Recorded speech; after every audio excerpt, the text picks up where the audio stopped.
The United States is home to some of my favorite cryptids. This is because a lot of international cryptids are added under the umbrella simply for being part of an existing ancient folklore. Meanwhile, the US has these strange monsters only seen by a few people, and I love it.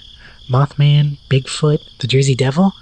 However, you didn't come here in the middle of the woods at night with me to hear about some stuff you already knew. Well, there's a reason we're in Illinois tonight. Illinois is known for two main things: the one state you never know how to spell, and Chicago.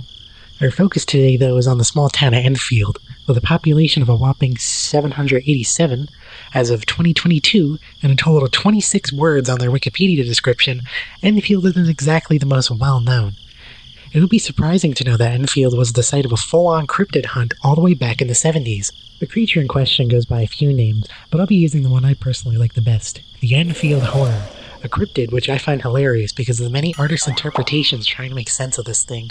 Here's my own interpretation of this thing. It has 3 legs on it, a short body, 2 little arms, and 2 pink eyes as big as flashlights. It stands 4.5 feet tall and was grayish colored.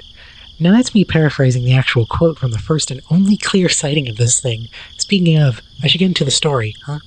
April 25th, 1973. Antique salesman and World War II vet Henry McDaniel returns home at night only to hear scratching on his front door. It didn't seem out of the ordinary at first, until he actually, opened the door. That's when he saw the horror. Now the idea of this thing trying to scratch his door with those tiny arms is funny to me, unless it was with one of those 3 legs, which just seems awkward, but anyways. Of course, seeing this abomination at his front door made McDaniel slam it shut, and run to grab his trusty pistol and flashlight like the average Midwesterner when there's a threat. Coming back down, now locked and loaded, McDaniel opened the door again to see the creature now some feet away behind a maple tree on his property. He then would fire 4 shots at the beast, knowing at least one hit when he heard it hiss at him like a cat, and it ran away, supposedly jumping over tall grass and a ditch. That night, state troopers would arrive to find a shaken-up McDaniel, but no creature. They did say that McDaniel seemed sober and not under the influence of anything. The house did have some scratches, but more importantly, footprints were found on the scene. Lining up with the description, 2 of the tracks were large with 1 additional smaller print. They were described as dog-like with 6 toe pads rather than the normal 4. There were also fur stuck in some bushes from when it ran away from McDaniel. Now, to most people, this is actually where the story ends. However, there's a lot more to go over with this story, and I find it to be hilarious. Part 1. Greg Garrett. Greg Garrett was a 10-year-old neighbor of McDaniel. He claims that 30 minutes prior to McDaniel's sighting, he was attacked by this creature. Garrett claims he was completely unharmed, except its claw ripped up one of his shoes. Now, this makes Greg Garrett the first sighting, right? Well, no. Garrett would later come clean and say he lied just to make the news look like a fool. Part 2. May 6th. McDaniel sees the creature again.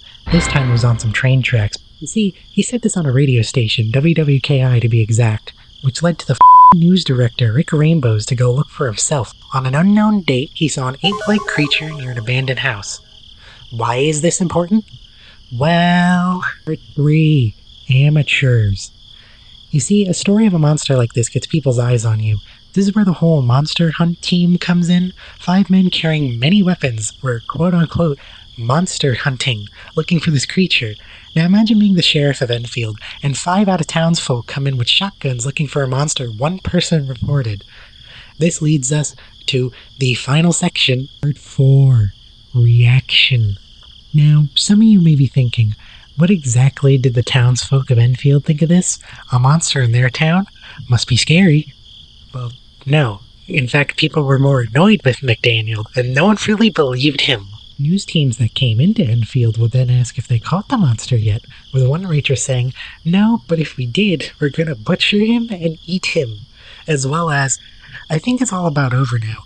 Anyway, I heard the sheriff told him he better not be seeing any more monsters out there, or he'd be off to the funny farm." The people of Enfield were actually so against McDaniel that they spread around, and I quote, a derogatory poem about Henry and the monster, which I unfortunately cannot find, though I would love to read it. Despite all of this, McDaniel still stood his ground on what he saw.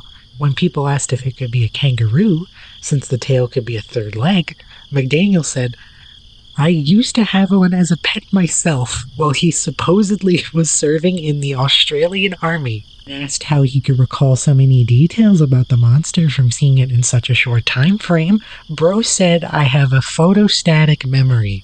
He then went on to say that the next time he sees this monster, he is going to call the FBI and not the sheriff, as well as claiming others have seen it. He's not crazy. They're just too scared to speak out. Okay, so we went through a lot there in such a short time frame. Let's just quickly recap. Henry McDaniel saw a weird monster twice. This monster having 3 legs, gray skin, large claws, and 2 big red eyes. With also another guy from a radio station saying he saw it. From there, McDaniel was made fun of and even caused a gang of wannabe monster hunters to come into town looking for this thing, armed and dangerous. How this cryptid is not talked about as much is insane to me.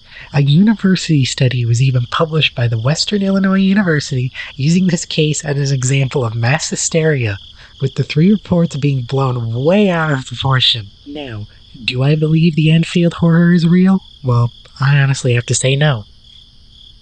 Why not? Well, think about it. 2 of the 3 sightings were from one guy, and the other being from a guy who was the news director for a radio station. Who's to say he didn't make it up to draw attention to WWKI? Despite the fact that I don't think it's real, the Enfield Horror is still one of my favorite cryptids. It is everything I want in a cryptid story. An unbelievable sighting, a biologically inefficient monster, and townfolks that take things as a personal matter. I feel the Enfield Horror deserves more of a spotlight because, again, just look at it. Thank you, though, for joining me out here in the middle of nowhere, Illinois. Next time you see me, it'll be underwater again, looking at one of my favorite oceanic mysteries, which comes from one of the founders of ecology. I've been Lady Lifetime, and I'll see you again in due time. This is a fact I didn't know where to fit it into the video, but I want to mention one of the sources for this entire story is an article titled, quote, "Monster is Poo-Poo Head." Poo spelled P-O-O-H, and Poo Head being P-O-O-H-E-D. And I read through this entire thing, and I cannot figure out why it's called that, but the fact that it is really funny to me. And it's a fact that I wish I was able to fit in there, but I just could not find a good spot for it. So here it is for the outro audio, I guess. Anyways, bye-bye.